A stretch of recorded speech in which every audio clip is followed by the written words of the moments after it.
პირველი რაც ფსიქოპატებს ახასიათებს, ეს არის მორალის არარსებობა ან ნაკლებობა. ანუ მოკლავს? თუ კი საქმეს დაჭირდა. რა არის ადამიანის ფსიქიკის ბნელი მხარე? ჩვენი ფსიქიკა და არაცნობიერი მხარე განსაკუთრებით შეგვიძლია შევადაროთ ჰიპოთეტურად ცხენს. თუ ის გაწვრთნილია, მის სასიკეთოდ შეუძლია გამოიყენოს. თუ ის არ არის გაწვრთნილი, შეიძლება დაღუპოს, ხო? მიზანი არ არის ჩრდილის რეპრესია. თვალის გასწორება, ეშმაკს თვალებში რო ჩავხედავთ, მაგრამ ეს ეშმაკი აღარ არის. როგორ იქცევა ნარცისი ურთიერთობაში?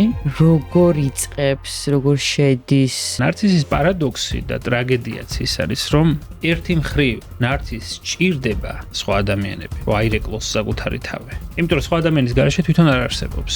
და მეორე მხრივ, სხვა ადამიანთან ავთენტური კავშირის დამყარების საშუალება არ მაქვს, არ შემიძლია. მთელი ის სასიყვარულო ენერგია, რომელიც მან სხვაში უნდა ჩადოს, მიემართება საკუთარი თავისკენ.